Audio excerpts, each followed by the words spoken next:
योगीजींचं स्वागत करूया।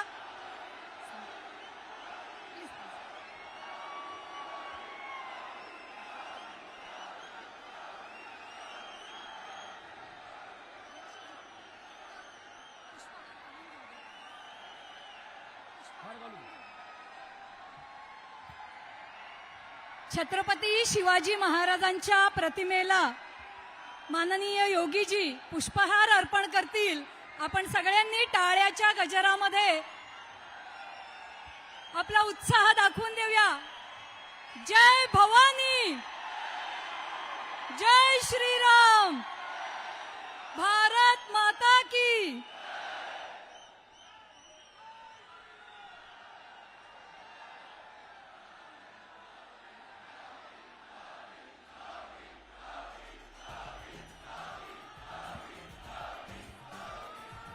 आपला उत्साह आणि महाराजजींवरचं प्रेम इथे दिसून येत आहे।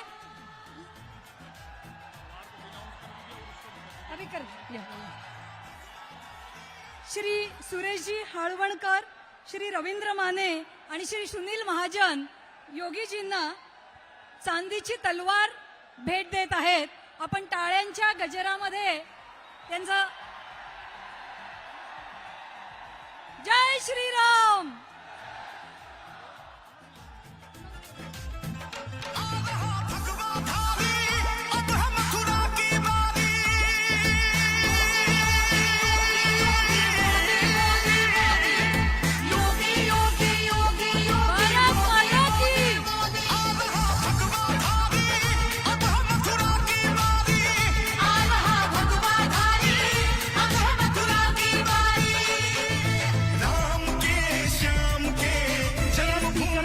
चढू नका।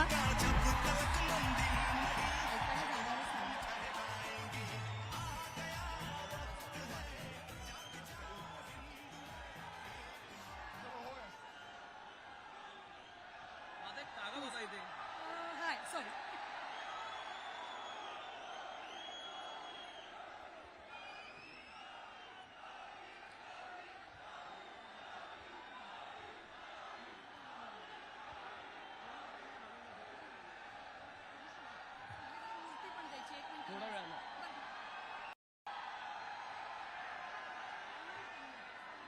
जय श्री राम, जय जय श्री राम। राज तिलक की करो तैयारी। भगवाधारी आ रहे नहीं, भगवाधारी आ गए हैं। आज इस मंच पर उपस्थित राम जन्मभूमि से यहां पे अपने आशीर्वाद देने हुए आने वाले आदरणीय योगी जी का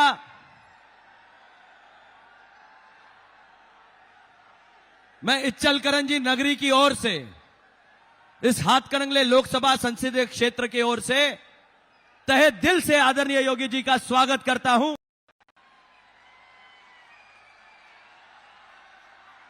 राम जी की जन्मभूमि से योगी जी इच्चलकरंजी नगरी आए हैं। आदरणीय योगी जी ये वस्त्र नगरी कह के पहचानी जाती है।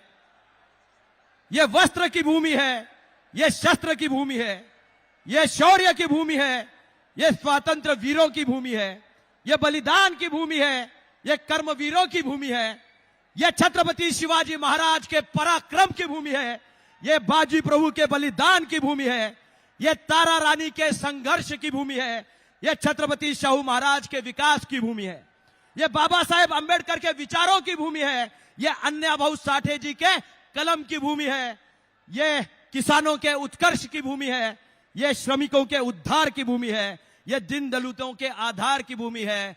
और मैं ये कहना चाहूंगा आदरणीय योगी जी, ये राम जन्म की बधाइयां देने वाली और राम जी के प्रस्थापन का इंतजार करने वाली भूमि है। जिस दिन अयोध्या में प्रभु राम लल्ला का आगमन हुआ, अयोध्या में राम आए थे, लेकिन दिवाली यहां बनी थी। यह दिवाली मनाने वाला गांव है।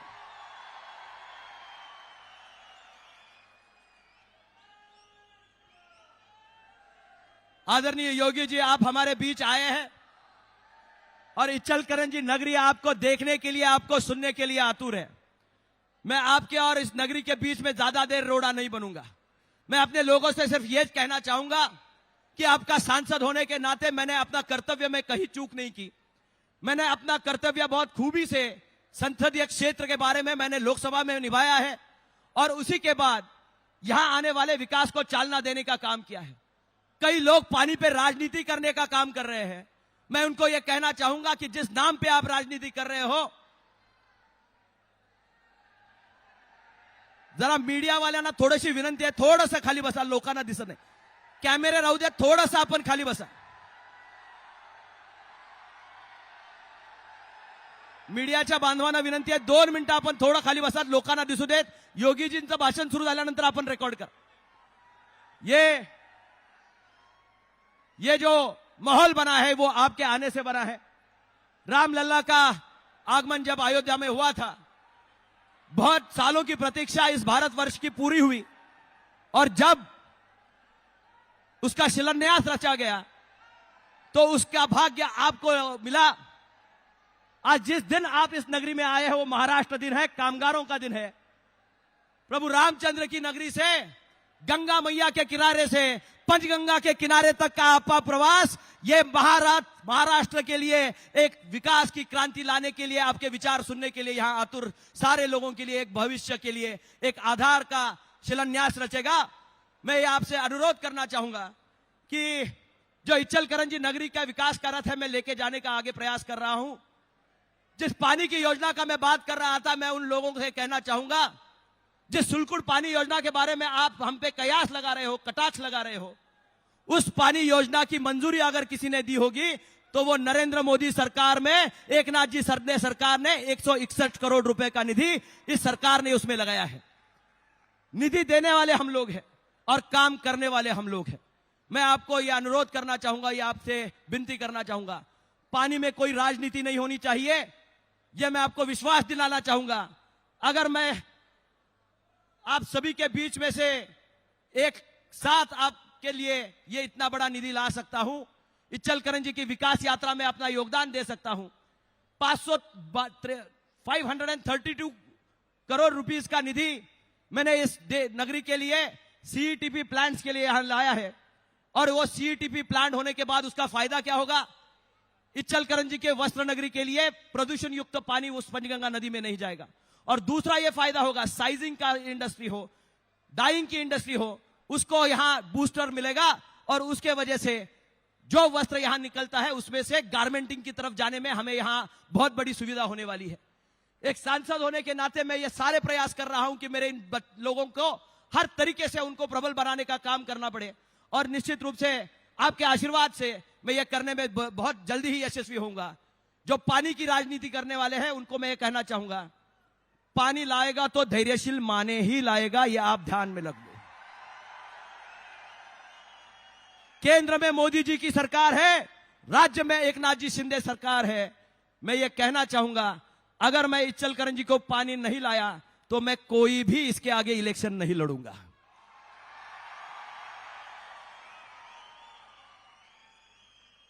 पानी पहले भी मंजूरी की है, वो धैर्यशील माने ने की है। 161 करोड़ रुपए का जो निधि लाया है वो धैर्यशील माने ने लाया है। कई लोग इस पे राजनीति करने की कोशिश कर रहे हैं, लेकिन मैं उथली राजनीति में नहीं पड़ूंगा। मैं ये कहना चाहूंगा कि जिस चीज के लिए आपने मुझे चुनाव में चुन के दिया था, उन सारी अपेक्षाओं को पूरा करने का व्रत मैंने लिया है। मैं कोई एक सेगमेंट के लिए काम नहीं करता, समाज के हर तबके के लिए मेरा काम बना रहे, इसका मैं प्रयास करता हूं। आदरणीय योगी जी, आप जब सांसद बने, मेरा भाग्य है कि 3 पीढ़ियों की संसद हम लोग यहां हैं। मेरी माता जी आपके साथ सांसद हुआ करती थी, वो आज यही मंच पर बैठी हुई है और आप इस नगरी में आए हैं। मैं ये कहना चाहूंगा, बहुत सारे युवा यहां पे हैं जो आपको सुनना चाहते हैं, आप में वो करिश्मा देखते हैं और उन्होंने आपके हाथ में जो दी है, एक संत के हाथ में तलवार दी है। वो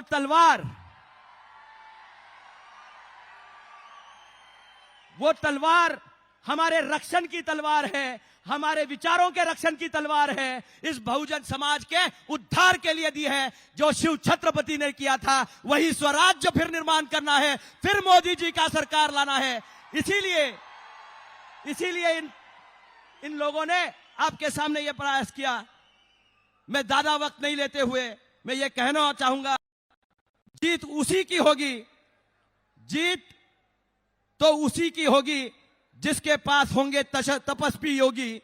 यूपी में आदित्यनाथ, महाराष्ट्र में एकनाथ, दोनों ने पकड़ा है जनता का हाथ, चल रहे हैं विकास के साथ। ना करो केवल भावनाओं की बात, देश की उन्नतियों के लिए समर्पित है दिन रात। कितना ही करो तुम प्रहार, आएगी तो सिर्फ मोदी सरकार। अब की बार और धैर्यशील माने ही आपका खासदार। मैं इन्हीं शब्दों के साथ आदरणीय योगी जी के आगमन का अवभगत करता हूं। मैं जिस भाषा में बात कर रहा हूं, मी मराठी माणसांना या ठिकाणी सांगू इच्छितो, योगीजींना समजावं म्हणून मी थोडं हिंदी बोललो आणि आमच्या भावना त्यांच्यापर्यंत पोहोचाव्यात। आणि आपल्याला जे आम्ही सांगतोय, हा शिव छत्रपतींचा महाराष्ट्र आहे, हा भगव्याची लाद राखणारा महाराष्ट्र आहे। तुम्ही रामलल्ला तिथं स्थापन केलात, त्या रामलल्लाच्या खांद्यावरचा धनुष्यबाण घेऊन धैर्यशील त्या भगव्याची आशीर्वाद घेऊन दिल्लीच्या वारीला निघालाय। याच भूमीतनं भगवान श्रीरामांना वंदन करत त्यांच्या खांद्यावरचं धनुष्यबाण इचलकरंजी नगरी पडू देणार नाही। ती भगवी लाट इचलकरंजी मधनं उसळेल आणि दिल्लीला जाऊन पोहोचेल, एवढा विश्वास बाळगून मी आपलं मनोगत संपवतो। जय हिंद, जय महाराष्ट्र। मैं सम्माननीय योगी जी से अनुरोध करती हूँ कि वे हमें संबोधित करें।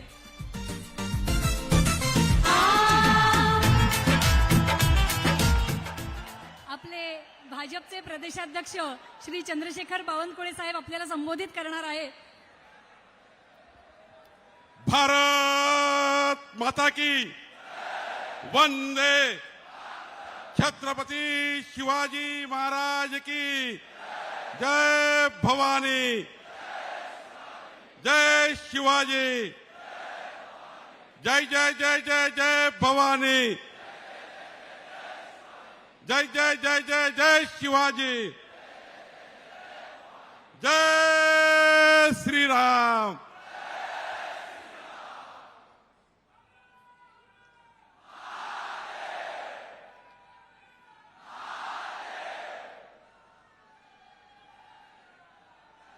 योगी जी, आप देश के देवभूमि से आए हैं। उत्तर प्रदेश हमारी देवभूमि है और हमारा महाराष्ट्र संतों की भूमि है।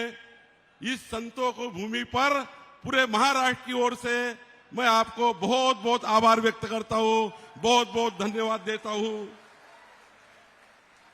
योगी जी, पूरा देश आपको बुलडोजर बाबा कहते हैं, पूरा देश आपको बुलडोजर बाबा कहते हैं, लेकिन आपने बुलडोजर को शांति और विकास का प्रतीक बनाया है, बुलडोजर को शांति और विकास का प्रतीक बनाया है।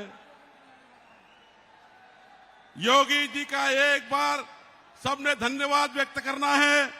इस देश में पहला लव जिहाद का कानून किसने पास किया? तो माननीय योगी जी ने पास किया। लव जिहाद का कानून लाने वाले पहले हमारे देश के नेता कौन है? तो माननीय योगी जी है। भाई बैठ जाइए।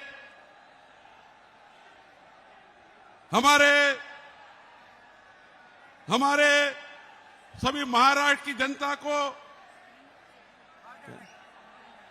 भाई स्क्रीन को छोड़ दो, भाई स्क्रीन पे कोई मत चढ़िए, बैठ जाओ बैठ जाओ।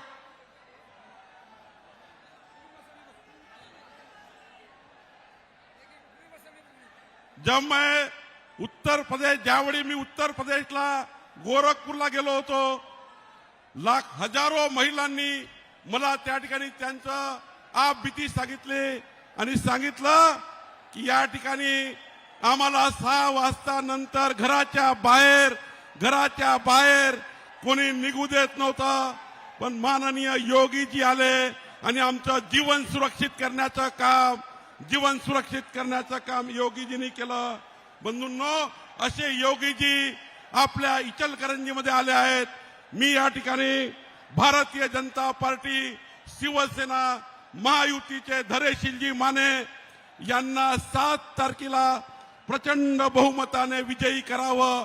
आपण सर्वांनी एक जनतेने 5-5, 10-10 घरी जाऊन मोदीजींचा नमस्कार, योगीजींचा नमस्कार सांगावा, एवढीच विनंती मी आपल्याला करतो. आणि पुन्हा एकदा धैर्यशील मानेजींना प्रचंड बहुमताने विजयी करावं अशी विनंती करतो. आणि माननीय योगीजींना विनंती करतो, त्यांनी आपल्याला मार्गदर्शन करावे. धन्यवाद. मैं सम्माननीय योगी जी से अनुरोध करती हूँ कि हमें संबोधित करें.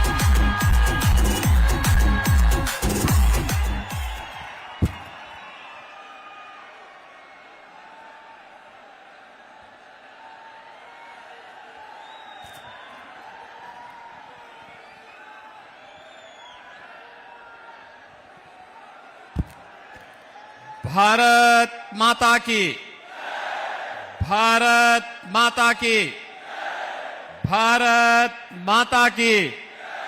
छत्रपति शिवाजी महाराज की, छत्रपति शिवाजी महाराज की. अंबाबाई तुलजा आई की, अंबाबाई तुलजा आई की. हर हर महादेव.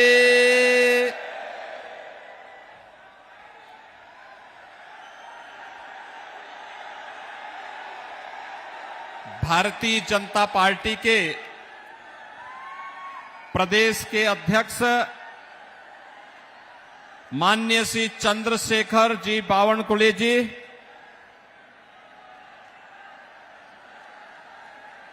महाराष्ट्र सरकार के मंत्री श्री गुलाबराव पाटिल जी, शिवोदय सामंत जी, राज्यसभा के माननीय सांसद श्री धनंजय महांडलिक जी, पूर्व सांसद श्रीमती निवेदिता माने जी, भारतीय जनता पार्टी के प्रदेश के उपाध्यक्ष श्री सुरेश राव जी, जिला अध्यक्ष राज्यवर्धन निवालकर जी, अनिल जी बोड़े और यहां पर एनडीए, शिवसेना, भारतीय जनता पार्टी और एनसीपी के संयुक्त प्रत्याशी और युवा प्रत्याशी श्री धैर्यशील माने जी, भारतीय जनता पार्टी, शिवसेना, एनसीपी के सभी पदाधिकारीगण, भारी संख्या में उपस्थित मेरे सभी उपस्थित बहन और भाइयों, मैं सबसे पहले इस पावन धरा को कोटि कोटि नमन करते हुए आप सबका हृदय से मैं अभिनंदन करता हूं, स्वागत करता हूं. ये पावन धरा हम सबकी श्रद्धा का केंद्र है, क्योंकि इसी पावन धरा की सह्याद्री के हृदय स्थल से छत्रपति शिवाजी महाराज ने मुगलिया सल्तनत के अहंकार को चकनाचूर करने का काम किया था. यहां के किले महाराष्ट्र के स्वाभिमान और हिंदी स्वराज्य के अभिमान का प्रतीक हैं. बहनों और भाइयों, सह्याद्री के इन्हीं किलों में, जिनमें विशालगढ़, पनहला, जिनकी प्राचीर में आज भी छत्रपति शिवाजी महाराज का स्वराज का उद्घोष गूंज रहा है, इसलिए इस पावन धरा को नमन करते हुए आप सबका मैं अभिनंदन करता हूं। बहनों और भाइयों, मैं उत्तर प्रदेश मर्यादा पुरुषोत्तम प्रभु श्री राम की पावन धरा से आपके बीच आया हूं। जब छत्रपति शिवाजी महाराज का स्वराज की गूंज पूरे देश के अंदर गूंजती है ना, तब गुलामी के एक एक प्रतीक ऐसे ही धराशायी होते हैं जैसे अयोध्या में गुलामी के प्रतीक समाप्त हुए तो 500 वर्षों का इंतजार समाप्त होकर के मर्यादा पुरुषोत्तम प्रभु श्री राम फिर से अयोध्या धाम में विराजमान हुए हैं। और मुझे प्रसन्नता इस बात की है कि अयोध्या धाम में प्रभु श्री राम देश के यशस्वी प्रधानमंत्री मोदी जी के कर कमलों से विराजमान हो रहे थे और दीपावली हमारे महाराष्ट्र के अंदर मनाई जा रही थी, क्योंकि ये हिंदवी स्वराज की धरती जो है। बहनों और भाइयों, यही हमारे भारत की पहचान है। हम राज्य अलग अलग होंगे, जातियां अलग अलग होंगी, मत और संप्रदाय अलग अलग होंगे, लेकिन अटक से कटक तक, कश्मीर से कन्याकुमारी तक संपूर्ण भारत एक भाव और एक भंगिमा के साथ बोलता है, सोचता है, कार्य करता है। अगर महाराष्ट्र के अंदर कोई पीड़ा होती है तो केवल महाराष्ट्र की नहीं होती है, उत्तर प्रदेश भी उसमें सहभागी बनता है कि नहीं। याद रखना, अगर स्वराज का उद्घोष इस धरती से होता है तो लोकनायक कैसे बनते हैं। यह बाल गंगाधर तिलक ने इस धरती पे जन्म तो लिया महाराष्ट्र की धरती पर, लेकिन उद्घोष किया था उत्तर प्रदेश की लखनऊ से कि स्वराज मेरा जन्म सिद्ध अधिकार है, मैं इसे लेके रहूंगा। बहनों और भाइयों, बाबा साहब भीमराव अंबेडकर के पंच तीर्थों का निर्माण यह प्रधानमंत्री मोदी जी ने बनाया। उनके नेतृत्व में पूरे देश के अंदर ही नहीं बल्कि दुनिया के अंदर जहां कहीं भी बाबा साहब भीमराव अंबेडकर के से जुड़े हुए स्थल थे, उन्हें तीर्थ के रूप में सम्मान देने का काम भी भारतीय जनता पार्टी और एनडीए ने किया है। और इसीलिए आज मैं आपके पास आया हूं। 2024 का ये लोकसभा का चुनाव, इसका मायने है, हमने बदलते हुए भारत को देखा है।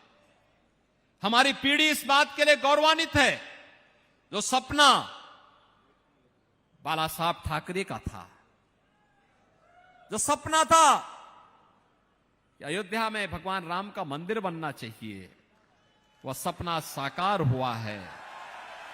और सपना साकार हुआ है मोदी जी के कारण। बहनों और भाइयों, ये कांग्रेस के लोग तो क्या कहते थे? ये लोग कहते थे कि अयोध्या में कि राम तो हुए ही नहीं। जैसे जो अपने को एक्सीडेंटल हिंदू कहते हैं, ये कहते हैं अयोध्या में राम हुए ही नहीं, और जब अयोध्या में रामलला विराजमान हो गए कहते हैं तो राम तो सबके हैं। देखो इनका दोहरा चरित्र, पहले कहते थे राम हुए ही नहीं, अब कहते हैं राम सबके हैं। और बहनों और भाइयों, कांग्रेस ने कभी कोई भी अपने स्तर पर वह हर संभव प्रयास किया उसने, जिससे भारत की परंपरा अपमानित हो, बदनाम हो, उसको हर प्रकार से पददलित किया जा सके। और इसीलिए 2024 के लोकसभा चुनाव में कांग्रेस और उसके सहयोगी दल इंडी गठबंधन के रूप में जब आए हैं, ये यही गुमराह करने का काम पूरे देश के अंदर कर रहे हैं, झूठ बोलने का काम कर रहे हैं। 2014 के पहले 65 वर्षों तक अलग अलग समय में कांग्रेस को एक लंबे समय तक देश के अंदर शासन करने का अवसर प्राप्त हुआ, लंबे समय तक मिला। कांग्रेस के समय में भारत का सम्मान दुनिया के अंदर घटा, देश की सीमाएं असुरक्षित हुई, देश के अंदर आतंकवाद, नक्सलवाद और अराजकता सिर चढ़ करके बोल रही थी, देश का विकास ठप पड़ गया था, भ्रष्टाचार चरम पर था। गरीब कल्याणकारी योजनाओं में कांग्रेस के लोग अपना कमीशन ढूंढते थे, और आस्था के मुद्दे पर तो हमने बता दिया कि कांग्रेस अयोध्या में राम को नकारती थी, मथुरा में कृष्ण को नकारती थी, काशी में बाबा विश्वनाथ को नकारती थी, और महाराष्ट्र के अंदर छत्रपति शिवाजी महाराज की विरासत को भी उसने छेड़छाड़ करके उन्हें कहीं ना कहीं उन्हें भी क्षति पहुंचाने का कार्य किया था। बहनों और भाइयों, अभी कांग्रेस का घोषणा पत्र आया है, उस पर भी हम चर्चा करेंगे। लेकिन 2014 के पहले का यह भारत और 2014 के बाद का भारत, आज के नए भारत का दर्शन हो रहा है। 140 करोड़ का भारतवासी आज दुनिया के अंदर जहां कहीं भी जाता है सम्मान पाता है। दुनिया आज उसका स्वागत करती है, सम्मान देती है, भारतीय के रूप में हम सबको सम्मानित करती है। मोदी जी का सम्मान होता है, 140 करोड़ भारतीयों का सम्मान बढ़ता है। सीमाएं सुरक्षित हुई हैं, आज कोई हमारी सीमाओं का अतिक्रमण नहीं कर सकता, हमारी सीमाओं में जबरन घुसपैठ नहीं कर सकता। आतंकवाद और नक्सलवाद नियंत्रित हुआ है। कश्मीर में धारा 370 समाप्त हुई। कोई सोचता था होगी? कांग्रेस के लोग, बाबा साहब भीमराव अंबेडकर ने जब संविधान बनाया 1950 में हमने संविधान अंगीकार किया, और 52 में चुपचाप चोरी छिपे धारा 370 देश के संविधान में कांग्रेस के लोगों ने जोड़ करके भारत के अंदर आतंकवाद की नींव रख दी थी। तेजी के साथ आतंकवाद फैला। मुंबई में विस्फोट 93 में आपने देखे होंगे, सैकड़ों लोग मरे थे। कांग्रेस के लोगों के पास कोई जवाब नहीं था, और जब भी आतंकी हमले होते थे, एक कांग्रेस के लोग क्या कहते थे? कहते थे देख रहे हैं, देखेंगे, मुंह छुपाने का काम करते थे। कहते थे पाकिस्तान का हाथ है, वो कहते थे नहीं नहीं हम छेड़ेंगे नहीं, माहौल खराब हो जाएगा। और आज एक पटाखा भी जोर से फट जाए ना, पाकिस्तान सफाई देता कि नहीं नहीं मेरा हाथ नहीं है, क्योंकि उसको मालूम है, उसको मालूम है ये नया भारत है, छेड़ता नहीं है, लेकिन कोई छेड़ेगा तो उसको छोड़ता भी नहीं है, बहुत कायदे से ठिकाने लगाता है, घुस के मारता है। अब भारत अपमान स्वीकार नहीं करता है, अपनी सुरक्षा में सेंध लगाने वालों को ठिकाने लगाना भी जानता है। और बहनों और भाइयों, ये नया भारत आज हम सब देख रहे हैं, ये नया भारत है। उत्तर प्रदेश के बारे में भी कांग्रेस के लोग कहते राम जन्मभूमि पे अगर फैसला हो गया खून की नदियां बह जाएंगे। मैंने कहा यार देखो फालतू बात करते हो, एक मच्छर नहीं मरने वाला है। बहनों और भाइयों, आपने देखा होगा 25 करोड़ की आबादी का उत्तर प्रदेश, जिस दिन राम जन्मभूमि का फैसला हुआ और जिस दिन रामलला के मंदिर का शिलान्यास प्रधानमंत्री जी के कर कमलों से हुआ और जिस दिन प्राण प्रतिष्ठा का कार्यक्रम हुआ, उत्तर प्रदेश के इतिहास का सबसे शांतिपूर्ण और सबसे उल्लास का दिन रहा होगा। आपने देखा होगा भाई, सामान्य दिनों में राह चलते हुए किसी व्यक्ति पर साइकिल और रिक्शा वाले में भी आपस में लड़ाई होती है, तू मैं हो जाती है। तेजी के साथ कोई मोटरसाइकिल से चल रहा है, कोई बाइक से चल रहा है, कोई कार से चल रहा है, आमने सामने, फिर भी एक दूसरे से मुठभेड़ हो जाती है। ये 3 तिथियां ऐसी हैं जहां पर कहीं कोई विवाद नहीं, उत्साह और उमंग का माहौल था और उत्तर प्रदेश में पूरी तरह शांति थी। तब मैंने कांग्रेसियों से कहा, मैंने कहा तुम तो कहते थे खून की नदियां बहेंगी, खून की नहीं, रंगों की होली खेली जा रही है, होली। ये उत्सव है, ये उमंग का अवसर है। भारतवासी आज से नहीं, सनातन काल से, आदि काल से इन पर्वों को मनाता आया है। और बहनों और भाइयों, ये कांग्रेस के लोग ऐसे ही कहते थे, ये अपमानित करते थे, हर संभव प्रयास करते थे भारत और भारतीयता को अपमानित किया जाए, भारत की सनातन परंपरा को अपमानित किया जाए। और इन्होंने तो, एक कांग्रेसी लोग है ना, इन्होंने तो कहा था, हिंदू आतंकवाद शब्द भी तो इन्होंने ही दिया था, इन्होंने ही दिया था। आज तो विकास के कार्य हो रहे हैं बड़े बड़े। प्रधानमंत्री मोदी जी के नेतृत्व में माननीय गडकरी जी इसी महाराष्ट्र के सपूत हैं। Highway, world class highway Bharat के अंदर बन रहे हैं, एक्सप्रेसवे बन रहे हैं, मेट्रो आ रही है, एम्स, रेलवे का बेहतर नेटवर्क, और रेलवे में भी नई ट्रेनें चल रही हैं, वंदे भारत, अमृत भारत, नमो भारत ट्रेनें चल रही है। भारत को world class infrastructure Modi ji के नेतृत्व में मिल रहा है। IIT, IIM, AIIMS, triple IT, NIT, world class university. और अभी जब धैर्यशील माने बोल रहे थे कि मैं जल लाऊंगा, बहनों और भाइयों, जल लाना नहीं, आ गया मान के चल लीजिए, आपके यहां आ गया है, आ गया है। हर घर नल का संकल्प मोदी जी ने पहले ही पारित कर दिया है। धैर्यशील माने यहां बोल रहे हैं, लेकिन ये आ गया है। हर घर में आरओ का पानी पहुंचेगा, अब इसमें कोई संदेह होना ही नहीं चाहिए, क्योंकि मोदी जी के नेतृत्व में एनडीए केवल सपने नहीं, हकीकत बुनते हैं। और इसीलिए लोग बार बार मोदी को चुनते हैं, इसीलिए चुनते हैं। इस सपने दिखाने का काम तो वे लोग बोलते थे, ये सपने दिखाने का काम तो एक कांग्रेसी करते थे। दादी ने 1970 में नारा दिया था, गरीबी हटाओ का, पोता भी तोते की तरह आज वही डट रहा है, वही डट रहा है कि गरीबी हटा देंगे।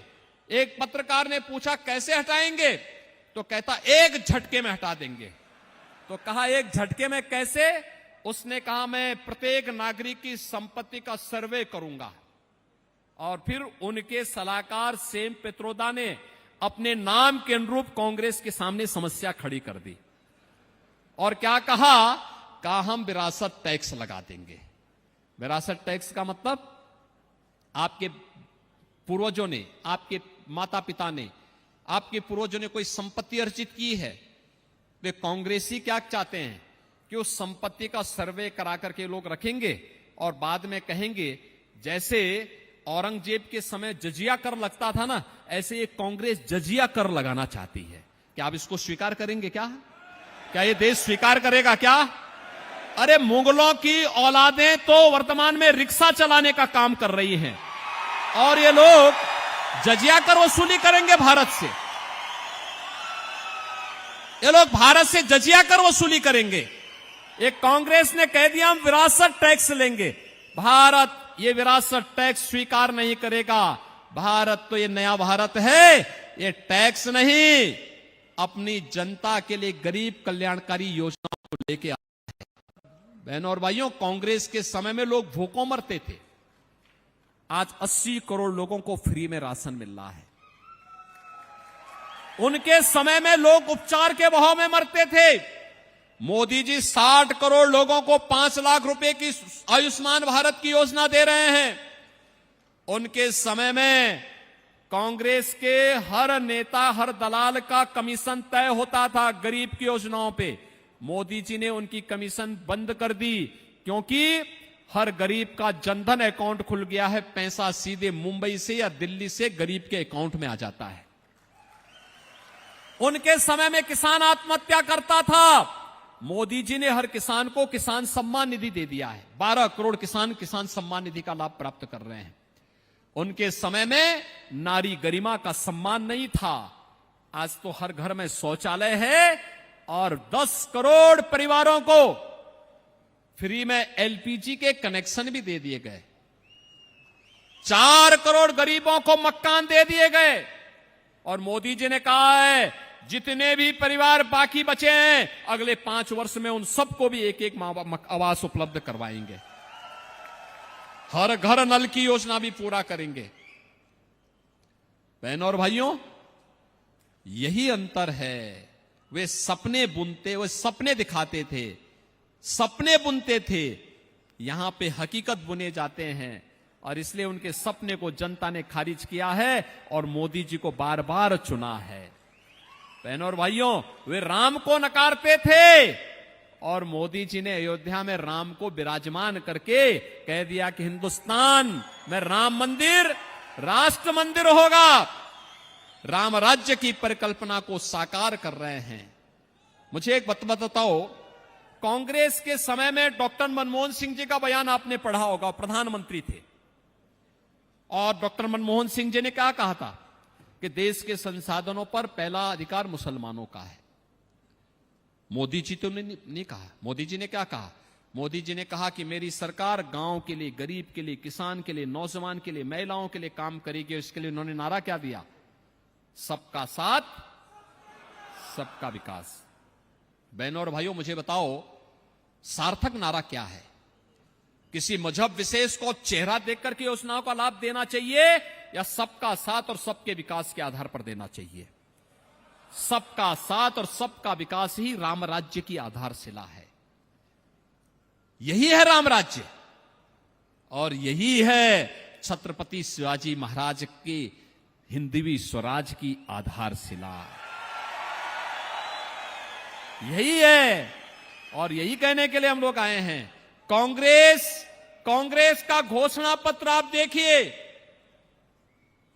देखो कितनी चालाकी दिखाने का प्रयास करते। कहते हैं और अपने घोषणा पत्र में कांग्रेस क्या कहती है, इंडी गठबंधन क्या कहता है हम अल्पसंख्यकों को ले उनकी रुचि के भोजन की स्वतंत्रता देंगे। बहनों और भाइयों, मैं पूछना चाहता हूं, ऐसा कौन सा भोजन है जो बहुसंख्यक पसंद नहीं करता और वे पसंद करते हैं? आप मुझे बताओ। इनकी मंशा देखिए, इनकी मंशा देखिए। अरे ये महाराष्ट्र है, ये हिंदुस्तान है। अरे कांग्रेसियों, क्या हो गया तुम्हें? क्या कर रहे हो? ये एक गरीब के बारे में बात करते, एक किसान के बारे में बात करते, एक नौजवान के बारे में बात करते, आधी आबादी बेटी और बहनों के बारे में बात करते, लेकिन कहते हैं उनकी अभिरुचि के अनुसार, अल्पसंख्यकों की रुचि के अनुसार भोजन की व्यवस्था करेंगे, खान पान की स्वतंत्रता देंगे, यानी उनको गौ हत्या करने की छूट देंगे। क्या हिंदुस्तान इसको स्वीकार करेगा? क्या स्वीकार करेंगे इसको? अगर कोई व्यक्ति सबके बावजूद भी कांग्रेस को वोट देता है तो इससे बड़ा पाप दूसरा हो ही नहीं सकता। बहनों और भाइयों, इससे बड़ा पाप हो ही नहीं सकता। यानी ये पाप कर रहे हैं। एक पाप ये, और दूसरा क्या? दूसरा पाप इनके द्वारा क्या किया जा रहा है? इनके द्वारा कहा जा रहा है, बहनों और भाइयों, कांग्रेस से पहले कर चुकी है। उन्होंने क्या कहा है? कांग्रेस की जब यूपीए की सरकार थी तब उसने जस्टिस रंगनाथ मिश्रा के नेतृत्व में एक कमेटी गठित की थी और कमेटी ने क्या रिपोर्ट दी थी कि ओबीसी को मिलने वाला 27% आरक्षण में से 6% आरक्षण मुसलमानों को दे देना चाहिए। भारतीय जनता पार्टी और भारतीय एनडीए ने उस समय पुरजोर विरोध किया था, कहा था ये स्वीकार नहीं। बाबा साहब भीमराव अंबेडकर ने धर्म के आधार पर आरक्षण का विरोध किया था। हम बाबा साहब भीमराव अंबेडकर के संविधान को अपमानित नहीं होने देंगे। ये भारतीय जनता पार्टी और एनडीए ने कहा था, शिवसेना ने कहा था। फिर कांग्रेस ने सच्चर कमेटी गठित की और सच्चर कमेटी की गठित करके उसने क्या कहा? उसने कहा मुसलमानों की कुछ जातियों को दलित में घुसेड़ दो। यानी सीधे तरीके से नहीं ले पा रहे थे तो वहां अंदर घुसपैठ करके योजना का लाभ लेना चाहते थे। तब भी इसका विरोध एनडीए और भारतीय जनता पार्टी ने किया, कहा कि नहीं, ये भी स्वीकार नहीं, क्योंकि बाबा साहब भीमराव अंबेडकर ने कहा है धर्म के आधार पर आरक्षण स्वीकार नहीं। बहनों और भाइयों, कांग्रेस तो भारत को का इस्लामीकरण करना चाहती है, एक और विभाजन की ओर भारत को ले जाना चाहती है। क्या यह महाराष्ट्र स्वीकार करेगा? क्या हिंदुस्तान स्वीकार करेगा? और एक और शरारत क्या कर रहे हैं? कह रहे हैं कि मुसलमानों के व्यक्तिगत कानून को लागू करने की छूट देंगे, यानी 3 तलाकी को प्रथा पर जो रोक लगी है इसको फिर से लागू करेंगे। क्या इसको स्वीकार करेगा कोई? आधी आबादी इसको स्वीकार करेगी? कतई नहीं स्वीकार करना चाहिए। इसलिए बहनों और भाइयों, आज हम सब आए हैं आपके पास कहने के लिए, मोदी जी ने कहा है आत्मनिर्भर भारत और विकसित भारत की संकल्पना को आगे बढ़ाने के लिए तीसरा कार्यकाल चाहिए, और तीसरे कार्यकाल के लिए एनडीए के प्रत्याशी जब विजयी होंगे तब मोदी जी के नेतृत्व में प्रचंड बहुमत की सरकार बनेगी। उत्तर प्रदेश में तो 80 की 80 लोकसभा सीटों पर मोदी जी को हम 80 मनकों की माला पहनाने जा रहे हैं। क्या महाराष्ट्र भी सहमत है? महाराष्ट्र भी सहमत है। भाजपा, शिवसेना, एनसीपी मिलकर के सभी सीटों पर मोदी जी को विजयी बनाने का काम करेगा। एनडीए के प्रत्येक प्रत्याशी को विजयी बनाने का काम करेगा। और बहनों और भाइयों, मैं आपसे पूछना चाहता हूं, आप में से कितने लोग अयोध्या गए? रामलला के विराजमान होने के बाद कितने लोग गए? अरे आपके यहां से तो काफी बड़े लोग चले गए। लेकिन मैं धैर्यशील माने से कहूंगा कि 7 मई को इलेक्शन है। इलेक्शन के बाद जब फुर्सत मिले तो कितने लोग अयोध्या जाने के इच्छुक होंगे? वाह भाई, आप सभी लोग सहमत हैं। अयोध्या में अच्छा काम हुआ है ना, ऐसा ही काम चलते रहना चाहिए ना।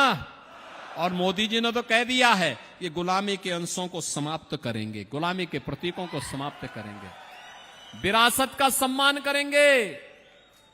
और विरासत का सम्मान चाहे अयोध्या हो, चाहे काशी हो, चाहे मथुरा हो, चाहे छत्रपति शिवाजी महाराज के सह्याद्री के पूरे शिखरों में बने हुए दुर्ग और किले हों, ये सभी हमारी विरासत है, भारत की विरासत है। हम सबको इस पर गौरव की अनुभूति होनी चाहिए, और इन सब की प्राण प्रतिष्ठा के कार्यक्रम के साथ हम सबको जुड़ना होगा।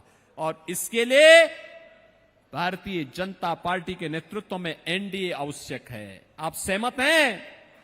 और इसके लिए फिर से पे धैर्यशील माने आए हैं। बहनों और भाइयों, इलेक्शन के दौरान ये तो मेरे लिए बहुत आनंदित होने वाला क्षण है। संसद में मैंने, निवेदिता जी ने, हम लोग संसद में एक साथ थे, धनंजय जी भी मेरे साथ में संसद में थे। बाद में मुझे उत्तर प्रदेश भेज दिया गया कि उत्तर प्रदेश में राम मंदिर भी बनना है, और एक तरफ रामलला को विराजमान करना है, और दूसरी तरफ जो वहां पे पहले सत्ता का सरप्रस्त बनकर के बड़े बड़े माफिया इकट्ठे हो गए थे, इन माफिया को राम नाम सत्य की यात्रा पे भी भेजना है। तो बहनों और भाइयों, मैं वहां उत्तर प्रदेश में गया, और आपने धैर्यशील माने को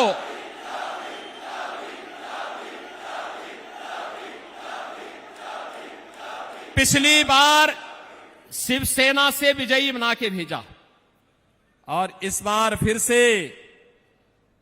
श्री धैर्यशील माने मोदी जी के नेतृत्व में, श्री एकनाथ शिंदे जी के नेतृत्व में, देवेंद्र फडणवीस जी के नेतृत्व में, और सरदेव बाला साहब ठाकरे का आशीर्वाद प्राप्त करते हुए फिर से आपके बीच आए हैं।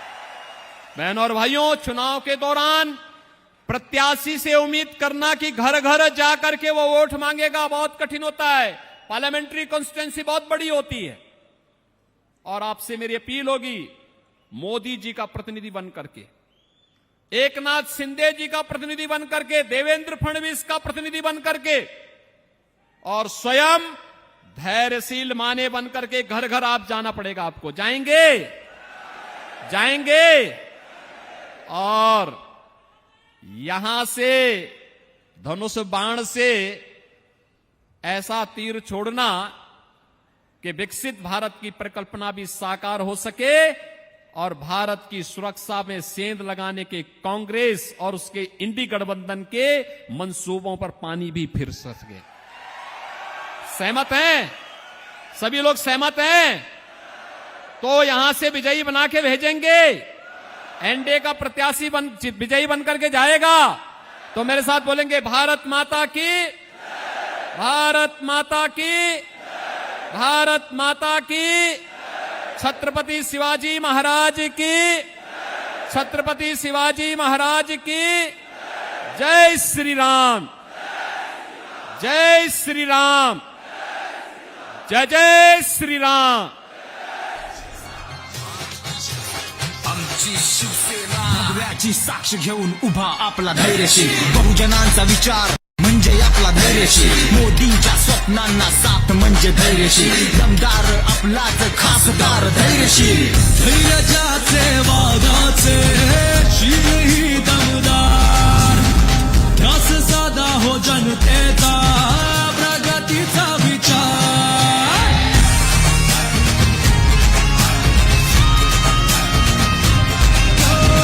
धैर्याचे वादाचे शीलही दमदार, ध्यास साधा हो जनतेचा प्रगतीचा विचार, बोल कैसा चालय ऐसा मर्द तडफुदार, देशहितासाठी मोदी सरकार धैर्यशील मानेचा आपला खासदार, शिवसेना शिवसेना शिवसेना शिवसेना.